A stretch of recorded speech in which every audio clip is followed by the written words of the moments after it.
Salamlar, mən Murad. Bugün kanalımda sizə ilk öncə Almanca videosu ilə başlamaq istəyirəm.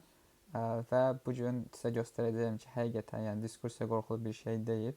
Sadəcə doğru kalıplar, aydın fikir və biraz praktika ilə sən də alman dilində öz fikrini inamla ifadə edə bilərsən. Hətta imtahandan maksimum puan toplaya bilərsən. Videoya başlamadan öncə özüm haqqında qısa təqdimat edeyim.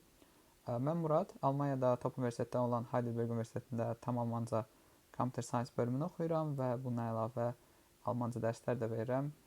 Yəni istəsəz dərslərə də qoşula bilərsiniz. Okay, başlayaq. İlk öncə ÖTB2 diskussiya ilə başlayacağıq. Necə yaxşı təsir bağışlayaq qarşı tərəfdəki partnerimiz və bizim imtahan nəzarətçilərimizə necə yaxşı maks bal toplayaq. Bunları bir yerdə baxaq. Ümumiyyətlə diskussiya nə olan şeydir? Yəni bilirik ki, GÖTE-də, TERK-də və digər imtahanlarda, yəni diskussiya danışıqda olur. Məsəl üçün ilk öncə biz imtahanlara girdiyimiz zaman 3 dənə taylə, lezin və sair digərlərinə girdikdən sonra imtahanda ən sonda danışıq olur. Danışığın ilki bilirik ki, sunum edirik. Yəni təxmini hardasa 3-4 dəqiqə davam edir. Yəni əsas orada da ideyalar verməkdir. Yəni ümumiyyətlə belə yalnız saxlayın ki, siz imtahana girirsiniz. İmtahanda yəni əsas ideya verməlisiniz. Yəni sizdə orada nəzarətçi sizdən gözləyir ki, siz ona qəşəng ideyalar verəsiniz, fikrinizi ifadə edəsiniz. Yəni bunlardır. Diskussiya sonra başlayır ikinci olaraq. Yəni danışdıqdan sonra 3-4 dəqiqə sunumdan sonra bu da ikili olur. Yəni partnerinizlə olur. Yəni ilk öncə siz partner zaten orada sizə deyirlər ki, işte partneriniz A-dır, partneriniz B-dir. Yəni iki imtahana girirsiniz. Bəzən partner olmaya da bilər. Bu zaman siz nəzarətçisini artıq başa-baş diskursiya edirsiniz. Diskursiyada yəni fikir bildiririk, müzakirə aparırıq, razılaşıb ortaq nəticə almalıyıq və yaxud da almaya da bilərik. Bu tamamilə oradakı prosesə bağlıdır. Daha sonra diskursiya vaxtı və fikir paylaşma haqqında biraz danışaq. Diskursiya zamanı ideal danışma, məsəl üçün vaxtlar var. Ortalama diskursiya 5-6 dəqiqə içində olur. Yəni 5-6 dəqiqə nə çox, nə az. Yəni ortalama bu qədər olsa daha yaxşıdır. Bunu da bəzən sual olur ki, işte mən necə 40 saniyə danışmalıyam, məsəl üçün mən necə bunu biləcəm ki, belə danışdım. Bu da ki, yəni çoxlu məşqlə olmalıdır. Yəni nə qədər çox məşq eləsəz, o qədər yaxşıdır. Almanlarda bizdə bir söz var, burada deyirlər. Übung macht den Meister. Yəni siz tapşırıq sizi usta eləyər. Yəni nə qədər çox test eləsəz, nə qədər çox çalışma eləsəz və daha yaxşı nəticə əldə edəcəksiniz. Adam başı da ki, təxminən 45-55, yəni maksimum çalışın bu aralarda danışın. Nə az, nə çox, yəni əsas ideya çatdırın qarşı tərəfə. Yəni ola bilər partneriniz bəzən işte bəzi partnerlər bilmir diskussiya nə olan şeydir. Başlayırlar 1 dəqiqədən artıq danışırlar və elə olan zaman da ki, siz bölməyə çalışın onu ki, işte dayan, mən bir şey deməliyəm və yaxud da mən də bir şey deməliyəm. Yəni özünüzü çalışın və bir də diskursiyada hakim olmağa başlayın. Yəni necə, yəni hakim olmaq burada? Yəni çalışın sanki siz yönəldirsiniz. Yəni elə bir orada işte bir göstərməlisiniz yəni öz məharətiniz ki, işte siz elə bir ki yönləndirirsiniz. Bunu bu deməlidir. Partner belə danışmalıdır. Yəni çalışın otoriter gücü əlinizə alın yəni. Bu ən böyük bir nüansdır. Nə az, nə çox danışın. Gördüyünüz partneriniz çox danışır, məcburən kəsin. Yəni işte deyin ki, mən səni kəsməliyəm və s. üzr istəyirəm, səni kəsməliyəm və s. belə bir ifadələr deyə bilərsiniz. Bu tamamilə olar. Ondan sonra diskussiya zamanı nə etməliyik? Əsasən aydın və qısa bir fikirlərimizi ifadə etməliyik. Yəni qısa və əsasdır. Ümumiyyətlə əsaslanmayan fikirlər istər diskussiyada olsun, istər yazıda olsun, yəni yaxşı punkt verilmir. Yəni onda ümumiyyətlə atlamayın. Yəni deyirəmsə punktlarımı yəni tak ora getməyim. Yəni deyirəm, açmalıyam. Yəni ideyamı qoyub while qoymalıyam, indem qoymalıyam. Yəni dediyim ideyanın arxasında durmalıyam. Yəni uydurun. Yəni məsəl uydura da bilərsiniz, amma yəni yenə deyirəm, əsasda uydurun. Sonra arqumentləri, nümunə və səbəbləri dəstəkləmək lazımdır. Yekunlaşdırmaq və ortaq nöqtə tapmağa çalışmaq lazımdır. Yəni diskursiya əsas bu tələb olunur. Ümumiyyətlə tapmaya da bilərsiniz. Yəni tapsaz daha yaxşıdır, arzu olunandır. Və bəzi nüanslar var ki, diqqətli olmalıyıq. İndi burada ekranda məsəl üçün canlı olmadığı üçün təbii ki də göz kontaktı qurmaq yaxşıdır. Əl hərəkətləri yaxşıdır. Ümumiyyətlə belə attraktiv danışmaq diskursiyaya bir pozitivdir sizin üçün. Sonra diskursiya üçün əsas ifadələr var. Məsəl üçün bəzi zamanlar fikir açmaq, fikir bildirmək, fikir ayrılığı zamanı bu ideyaları istəsəz ChatGPT-dən də hazırlaya bilərsiniz. Orada da yazdıra bilərsiniz. Misal yazasınız ki, ChatGPT mənə ideyalar ver, mənə ideyaları aç. Məsəl üçün bunu bir fikir bildirmək istəyirəm. Deyirəm ki, nach meine Auffassung və yaxud da nach meine Meinung, meines Erachtens tərzi bəzi ifadələrlə deyirəm, fikir bildirə bilərəm. Sonra razılaşmaq və dəstək vermək şəklində. Yəni bilirik ki, ümumiyyətlə partner mənə sual ötürəndə və mən adətən onun sualına razılaşmalıyım. Yəni onu bir Elə bil ki, siz düşünün ki, sizə sual ötürür və siz onun sualına deyirsiniz ki, yəni Azərbaycanda bir fikirləşəndə işte mən sənə razıyam, mən sənə razı deyiləm. Qoyub açmalıyam yəni. Bunlar mütləq şəkildə vacibdir. İşte fikir ayrılıqlarımız bəzən ola bilər. Yenə buradakı şəkildə həmin misal, işte partner sizə sual ötürür və siz sualın işte misal aça bilərsiniz ki, demək bla bla bla deyərək, yəni öz arqumentinizdə irəli sürə bilərsiniz. Yəni bu da olar. Sonra müzakirəni inkişaf etdirmək deyəndə başa düşdür. Yəni sual vermək. İşte sən nə düşünürsən bundan? Sən bu haqda nə düşünürsən? Məsəl üçün birinci sual. Können Sie das bitte näher erläutern? Məsəl üçün bu haqda nə ola bilər? Yəni nə düşünürsən? Hamısı da eyni şey, narahat olma işte. Was denkst du darüber? Und so weiter istifadə edə bilərsiniz. Yəni ən qədər.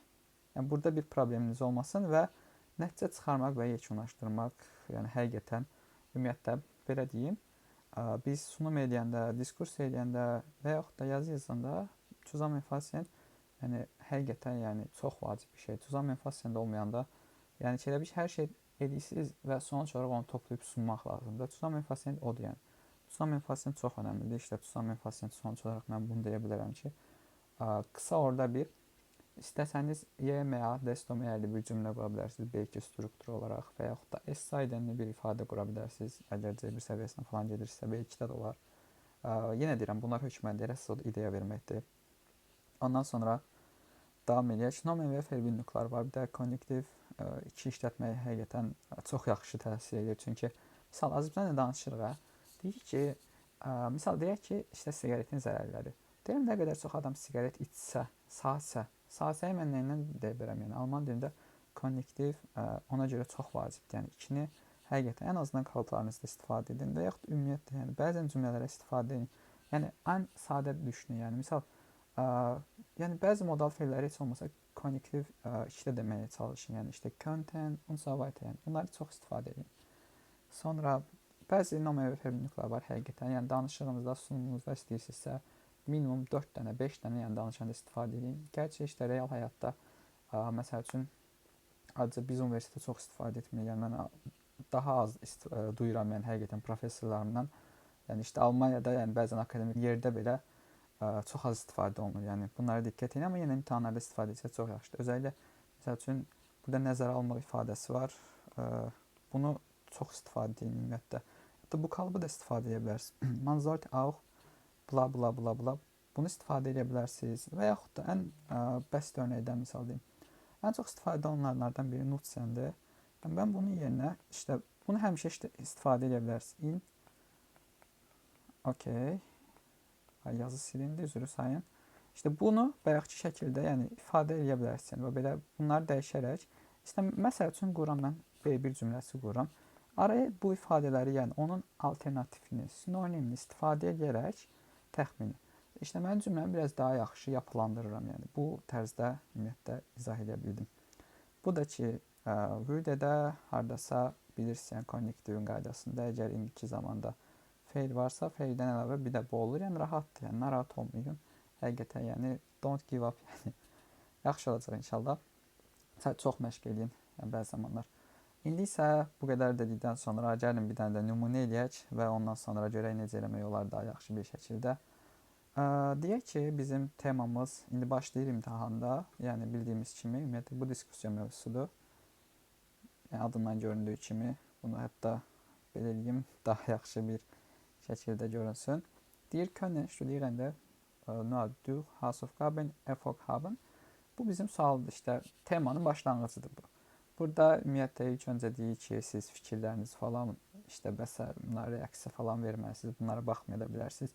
Bu oradakı işte imtahan necə gedişat olacaq haqqında sizə bir yön göstərir, yəni yön göstərən bir araçdır. Bu zaten bir dəfə görsəz yetir, yəni əsas dediyim kimidir. İşte əsas ideyalarınızı verməlisiniz diskussiyada və bütün punktlara belə yuxarıdan aşağı toxunmalısınız. Yuxarıdan aşağı punktlara toxunmalısınız. Məsələn, biz proqramda ümumiyyətlə proqram necə oxuyur? Məsələn, yuxarıdan aşağı, yəni yuxarıdan aşağı oxuyun məsəl üçün, yəni toxunun yəni punktlara. Punktların hamısına bir-bir toxunmalısınız. Gördünüz partneriniz toxunmur. Hə, okey, qaydın, problem deyil. Onun punktuna atıfda bulunun. Amma nə barədə onun ifadələrini işlətməyin. Yəni ifadələr nədir? Fikirlərini yəni belə çırpışdırmayın, yəni. Yaxşı bir şey deyil, yəni. Zaten elə olanda da bəzi nəzarətçilər var ki, deyir, yo başqa bir şey də danış. Yəni başqa bir mənə punkt denə. Yəni danışılmış punktu mənə danışma. Yəni fikirləri təkrarlamayın. Yəni çalışın öz fikriniz olsun. Bəzən gördünüz, hə, deyə bilmirsiniz, onda nə edirsiniz? İşte deyir ki, ich möchte ein Beispiel geben. Mən nümunə vermək istəyirəm. Öz təcrübələrinizdən, öz olmuş şeylər haqqında yəni danışa bilərsiniz. Das passt. Okay, başlayaq indi məsəl üçün bu necə olur, yəni diskursiya. Bu qədər bilgilər öyrəndikdən sonra indi başlamaq lazımdır. Mən öncədən qeyd etmişdim, yəni vaxt baxımından. Məsəl üçün oxudum mən bu imtahanı, temanın başlanğıcını. İşte tələbələr məsəl üçün yalnız ev tapşırıqları ilə yəni başarılı ola bilərmi? Yəni bu onlara kömək edə bilərmi? Bu onlara necə bir katkı sağlaya bilər? Temamız budur. Yəni belə bir başa izah edeyim, yəni daha yaxşı şəkildə başa düşməyiniz üçün. Və ya fikir versəz, yəni bu punktları mən sadəcə bura daşıdım. Birinci sual, ikinci sual, üçüncü sualı. Sadəcə ideya baxımından bura topladım və bu ideyalarda həqiqətən edirəm. Günümüzdə mən gedirik hazırlığa və s. Ən yaxşı hazırlıq ChatGPT ilədir. Yəni onu çalışın, hər zaman istifadə edin. Hər hansı bir sualınız varsa, hər hansı bir şeyiniz varsa, einfach fragt man ChatGPT. Yəni biz ümumiyyətlə universitetdə belə nəsə bir problem olur ki, hamı arasında deyirik ki, işte fragt man ChatGPT bitir, yəni çox yaxşıdır, yəni ümumiyyətlə hər zaman. Temanı yazırsınız, sadəcə doğru prompt verməz. Prompt nədir? Yəni prompt deyəndə nə nəzərdə tuturam? Yəni ona bir işte yönləndirmə verməlisən. Mən məsəl üçün yönləndirmə verim, örnək verirəm. İşte sən Alman dili müəllimisən, Azərbaycan dilini yaza bilərsən, türkcə yaza bilərsən, istənilən dildə. Sən Alman dili müəllimisən, mənim gözümdə. İşte mən belki göt eləməliyəm, yəni buna hazırlaşıram, diskursiyaya hazırlaşıram və bir yerdə bu ideyanı mənə aç. Necə bir şeylər verin və mənim səhvlərimi düzəlt. Bu sizə çox kömək eləyəcək, yəni ideya yaymaq barəsində. Ümumiyyətlə, diskursiyaya başlamazdan qabaq, yəni adətən çalışın çox zaman partnerinizlə dafya və yaxud da dagegen olmağa çalışın, yəni kim hansı olsa daha yaxşıdır. Ümumiyyətlə, belə deyim sizə, partnerinizlə əlaqəni quranda, ümumiyyətlə də partner B, ümumiyyətlə ikisi bir yerdə yaxşı şəkildə danışanda, həqiqətən ikiniz də başarılı olursunuz. Yəni çalışın işbirliyi edin. Yəni işbirliyi eləmək sizə daha yaxşı punktdur. Yəni deyəcəksiniz, bəzən ola bilər ki, imtahanda işte mən keçin, partnerim qalsın. Elə olmuyor. Yəni çalışın özünüz. Yəni özünüz də keçin, onu da keçin, kömək edin. Hətta görürsüz danışa bilmir. Yox, bir dənə ideya artıq verin. Yəni misal 3 dənə ideyanız var. Deyək ki, işte bu sual haqqında, ümumiyyətlə bu tema haqqında bu sual haqqında 3 dənə ideyanız var. İkisini qəşəng şəkildə açdınız, üçünü də bir balaca açsın, sadəcə atırsınız ortaya. Qoy o da danışsın, yox danışsın yenə və sizə həqiqətən bu işte sizin otoriter olduğunuzu göstərəcək, daha yaxşı punktlara toxunduğunuzu və o da danışa biləcək. O da danışa bildiyi üçün siz də danışa bilərsiniz avtomatik. Yəni o danışa bilməyəndə siz nə qədər yaxşı olursa olun, yəni bəzən getmir, yəni həqiqətən. Bəzən çox zaman ona görə belə imtahanda uğursuzluqlar ola bilir. Yəni çalışın, yenə deyirəm, qarşılıqlı işbirliyi olsun. Yəni ikinizə də kömək edin, yola verin bir-birinizə, yəni belə deyim. Okay, misal indi başlamadan öncə ümumiyyətlə evdə hazırlıq necə eləməlidir? Daha yaxşı olaraq temanı oxuyuruq, adını, sualı oxudum birinci olaraq. Bunun qarşısında məsəl üçün mən deyək ki, dafiyə olaraq başlamaq istəyirəm də. Yəni bunun əleyhinə, yəni bir də dagegen var. Yəni bilmirəm, baxın məsəl üçün sizə hansı rahatsa onu seçməyə çalışın. Bəzi temalarda ola bilər ki, bilməyə bilərsiniz. Məsələn, siqaretin zərərləri. Mən burada işte bunun üçün nə çıxım, yəni ancaq siqaretin zərərlərini mən çıxacağım da, yəni ki, təbii ki, siqaret zərərlidir, yəni onu bir dəstəkləyici bir şey yoxdur ki, yəni mən ona çox çıxa bilim. Düzdür, bəlkə var, çıxa bilərsiniz, yəni təbii ki də. Amma yəni o anda gəlməyə bilər, yəni özümü çətinə sala bilərəm. Onda problem deyil, yəni ikiniz də eyni danışa bilərsiniz, çünki çətin bir mövzudur, yəni elə bir mövzu ümumiyyətlə. İndi isə bir nümunə olaraq bir dənə diskursiyaya başlayaq. Yəni bunu mən bayaqki ideyanı yazmışam, bura vaxt qazanmaq barəsində tez-tez, yəni daha qısa olması üçün. Birinci olaraq yəni qeyd aparım, yəni ümumiyyətlə bizə vaxt veriləcək, zaten imtahan qabağı bir 15-20 dəqiqə ki, gedin oturun, bunu düşünün, yəni ideyalarınızı qeyd edin, yəni onun üstünə yaza bilərsiniz və yaxud da evdə hazırlıq edərkən də belə şəkildə etsəz daha yaxşı nəticə alarsınız. Birinci sualdan başlayaq. Birinci sualda nə deyir? Deyir, tələbələrin öyrənmə prosesinə necə təsir edir? Bu dərs tapşırıqları olur. Hansı ki, Hausaufgabelər Almaniyada olur. Yəni deyək ki, Almaniyada dərsdən sonra sizə übunqlar verilir. Yəni gedib bunu misal evdə oturursunuz, eləyirsiniz və sonra onu təkrardan təslim edirsiniz. Yəni misal mənim ekranımda da var burada. Yəni edə bilərsiniz. Bunlar Almaniyada olur. Yəni Bakıda olmur. Ona görə bu tema buna uyğun olur. Deyək ki, misal birinci punktda başlayım dafiyə olaraq əleyhinə, yəni Başlayıram ki, hə, okey, bu daha yaxşı anlayışı artıra bilir, daha yaxşı orqanizasiyonu artıra bilir. Ev tapşırıqları, məsələn, tələbələrin dərsdə müzakirə etdikləri mövzuları tətbiq etmələrinə kömək yarada bilir. Bunu ola bilər. Dəqiqən nə deyə bilərəm? Məsəl üçün, bəzi tələbələr çox təzyiq hiss edir, öyrənmək əvəzinə yalnız tapşırıqları tamamlamağa çalışır. Bu da effektiv deyil və yaxud da stres əmələ gətirə bilir. Bu da effektiv deyil. Vaxt məhdudiyyəti ola bilər. Bu da effektiv deyil. Bunları mən qeyd elədim bura. İkinci olaraq gəldim ikinci punktuma. Deyir ki, ev tapşırıqlarına tələbələr daha çox vaxt ayırmalıdırlarmı? Deyirəm daxil olaraq. Yəni, daha yaxşı nəticə istəyirlərsə, daha çox tələbə vaxt ayırmalıdır. Hətta, məsəl üçün, getməlidir kitabxanaya. Özümdən örnək çəkə bilərəm ki, məsəl üçün, dəqiq olaraq, məsəl deyək, düşünək ki, dəqiqən danışanda, dəqiq olaraq örnək çəkirəm ki, özümdən. Bəzən ola bilər, danışa bilməyə bilərəm də. Qısaca deyirəm, ilk vaxt ein Beispiel geben. Beispiel vermək istəyirəm ki, mən, məsəl üçün, tələbə olanda tapşırıqlara çox vaxt ayırdığım zaman stres olurdum və bu da məni problemlərə gətirib çıxarda bilər. Ona görə düşünürəm ki, sağlamlığa insan heç bir zaman göz ardı etməməlidir. İnsanlar, məsəl üçün, təmkinli şəkildə dərs çalışmalıdır. Hər şeyin bir həddi var. Belə bir şeylə deyərək, yəni vəziyyətdən çıxıram. Sonra üçüncü yenə deyir ki, üçüncüdə nə deyir? Ev tapşırıqları faydalıdırmı, yoxsa yalnız stres və təzyiq yaradırmı? Yəni, burada müsbət olaraq bura qeyd eləməmişəm, amma yenə qısa olaraq deyə bilərəm ki, misal üçün, müsbət tərəfdən deyə bilərəm ki, tapşırıqlar tələbələr akademik bacarıqlarını inkişaf etdirə bilər, vaxt idarə edə bilərlər, düşünmə gücünü artıra bilər, qabiliyyətini artıra bilər və s. Naqtayd olaraq deyə bilərəm ki, yəni dəqiq olaraq danışa bilərəm buna qarşı. Tapşırıqların yükləri çox ola bilər, adam bəzən balansını itirə bilər, problemlərə gətirib çıxarda bilər, sağlamlıq problemləri ola bilər. Bu da ola bilər. Sonra dördüncü nə deyir? Deyir, hər hansı varmı, yəni bir effektiv alternativ öyrənmə yolu, yəni? Hə, deyə bilərsiniz ki, DAF lehin olaraq danışa bilərsiniz ki, qrup, məsəl üçün, dərslər ola bilər, proyektlər ola bilər, buna tələbələr qatıla bilərlər. Burada daha yaxşı bir şəkildə bir yerdə pratik bir yanaşma ilə öyrənə bilərlər. Onlayn diskursiyalar ola bilər, onlayn platformalara qatıla bilər və s. və ilax. Dəqiqən deyə bilərəm ki, yenə zaman baxımını da gətirib çıxarda bilərəm və yaxud da bəzi tələbələrin dəstəyə ehtiyacı var. Məsələn, onlar daha alternativ metodlar öyrənmək istəmirlər, onlar özləri çalışmaq istəyirlər, özləri bir sorumluluq sahibi olmaq istəyirlər. İdeyalarımı topladım. Tamam mı? Və sonda olaraq hətta Tuzan Fasseni toplaya bilərəm. Tuzan Fassenidə yəni cidden çox yaxşıdır. Yəni Tuzan Fassenidə olmayan da bir ideya, yəni o olmur. Yəni Tuzan Fassenidə deməliyəm ki, məsəl üçün, nə qədər çox tələbələr indidən beynimə yığıram, danışanda danışmağa başlayayım. Tuzan Fassenidə olaraq yığıram ki, nə qədər çox tələbələr o qədər tapşırıqla məruz qalsa, nə qədər çox tələbə tapşırıq eləsə, yeyəməyənə cümlə qurum. Hətta bu ifadə ilə. Bunu yəqin ki, bəziləriniz bilir. Bilməyənlər qısaca istəsə YouTube-dan da baxa bilər, növbəti videolara çəkib paylaşar. Sonda Tuzan Fassenidə həmişə işlətmək daha yaxşıdır. Yəni, özüm də istifadə edirəm, yəni ümumiyyətlə tələbələr falan istifadə etdirəm. Ondan sonra başlayaq. İdeyalarımızı yığdıq. İndi isə bayaqki temamızın adı burada olduğu kimi deyir ki, tələbələr eləməlidirmi? Başarılı əldə olmaq üçün ev tapşırıqları. Və mən indi birinci başlayırıq. Partner A olaraq başlayıram. Bunları bölmüşəm. Partner PA yazıram. Bir də PB yazıram. Partner A, partner B olması üçün, yəni başa düşülən olması üçün. Angenomunu fərz eləyək ki, partnerə başlayacaq birinci. Birinci başlamadan öncə, yəni təbii ki də bir punktun adına bir giriş verməlidir. Yəni tema nədir? Temamız nədir? Können studieren bunun adına bir giriş verməlidir. Bunun da bir giriş verməlidir başlaması üçün. Başlayır ümumiyyətlə. Deyir, wie du weißt, sən bilirsən ki, hatta bunda qızıl bir nüans kimi deyim.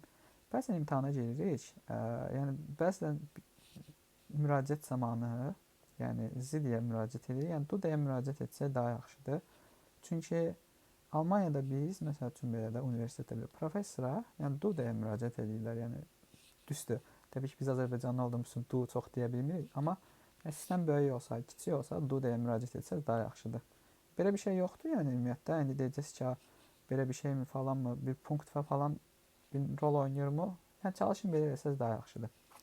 Başlayıram, sən bilirsən ki, bizim temamız nə idi? Yəni temamızda bir sualdır, yəni mövzumuz bir suallandı, yəni. Können studieren bla bla bla bla haben. Başlayıram. Tema mövzusu budur. Geht es heute die Frage, yəni bir suallı bir mövzuydu axı. Bunlar mənim məsəl üçün kalıbdır. Yəni özüm üçün kalıb bir yaradıram burada və bunu hər zaman istifadə edə biləcəyim üçün.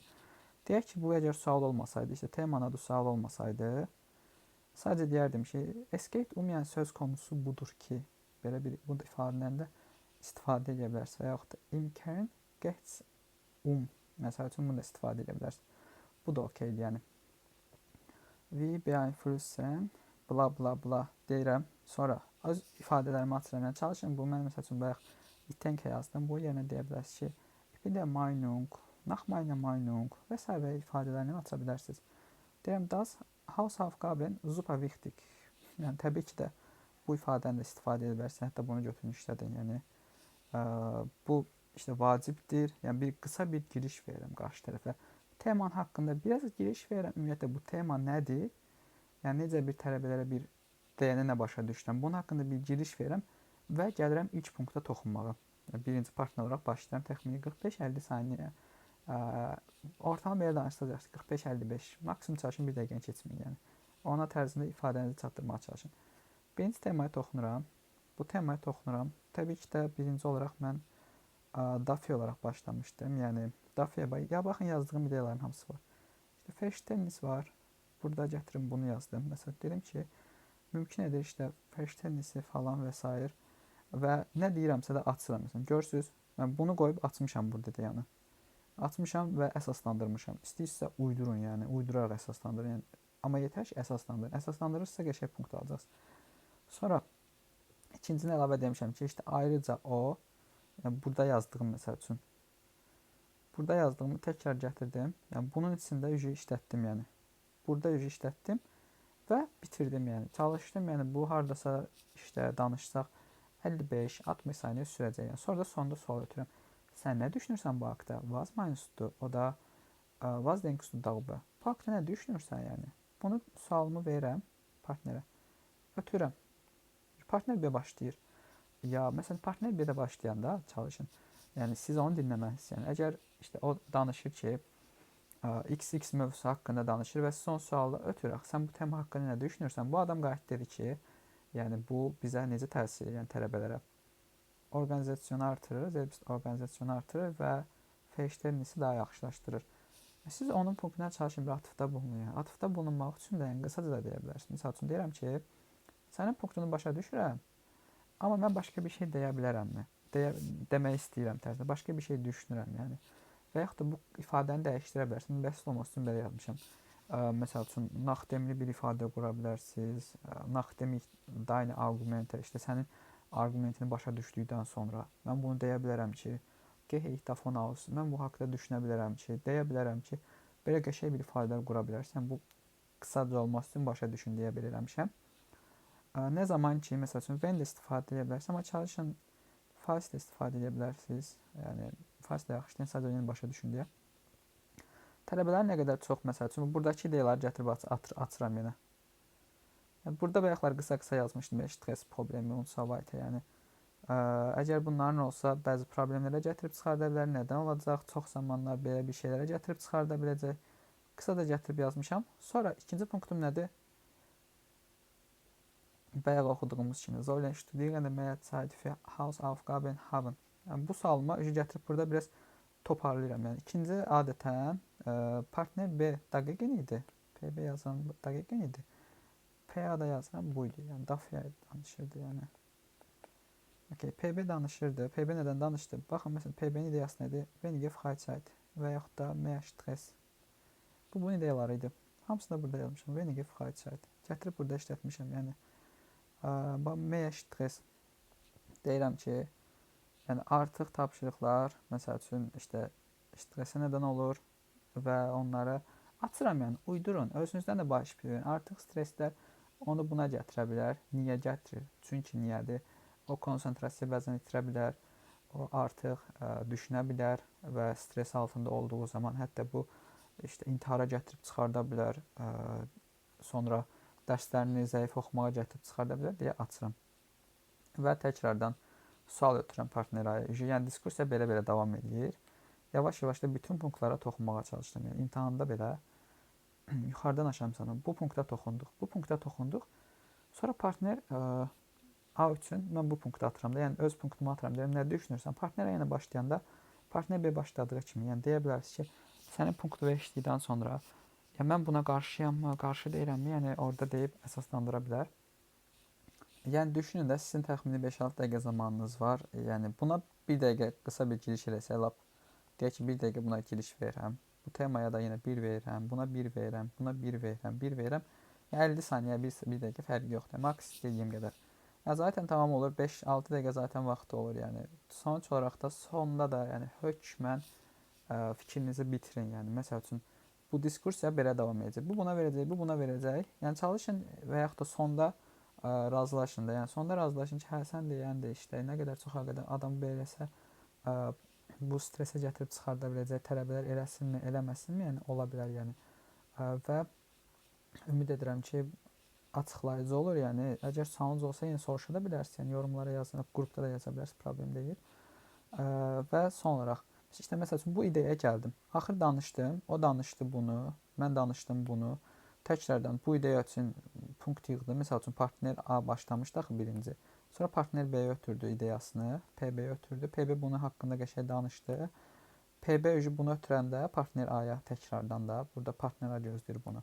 Və çalışın, yenə deyirəm, hamısına bir-bir toxunmağa çalışın ikisini. Amma ardıcıllıq sıralamayın. Məsələn, deməyin ki, işte birinci zaman məhdədi, ikinci stressdir. Yəni belə şey qətiyyən deməyin. Deyirəm bu ideyamı əsaslandırıram. İndemlə falan əsaslandırın. İndem istifadə edin.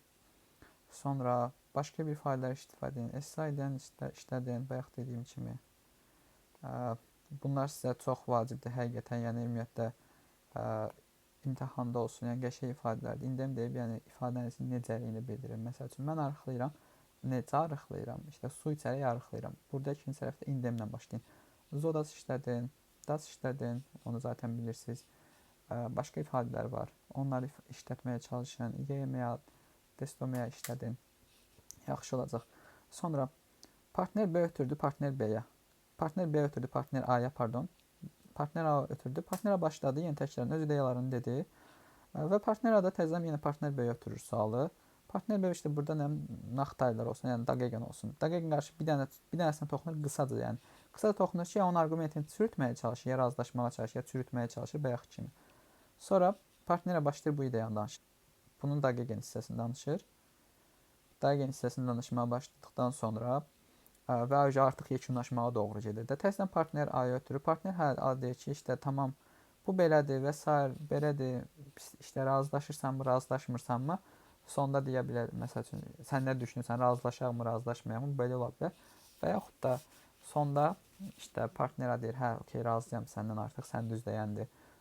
Nə qədər çox oxuyanda bəzən o qədər yaxşı olmur. İnsan gələk arada pauza falan da versin. Sonuç olaraq bitirir ki, arası 1 dəqiqə falan sonra yaxşı danışa bilər. Sonuç olaraq düşünürəm ki, insan yeməli bir cümlə quran burada nə qədər çox öyrənsə, o qədər çox horizontunu artıra bilər, dünya görüşünü artıra bilər, daha yaxşı gələcək əldə edə bilər. Karyera üçün insan çox çalışmalıdır da çalışmalıdır. Bunu deyərək bitirə bilirəm. Və son olaraq da işte qalib deyirəm ki, üzümü tutub imtahan nəzarətçilərinə, əgər sizin sualınız varsa, mən onu məmnuniyyətlə cavablandıraram. Yəni diskursiya belə idi. Ümid edirəm ki, yəni başa düşdən oldu. Əgər hər hansısa bir sualınız olsa, yenə təkrar dediyim kimi yorumlara yaza bilərsiniz və yaxud da qrupda yazıb soruşa bilərsiniz. Növbəti videolar çəkməyə davam edəcəm.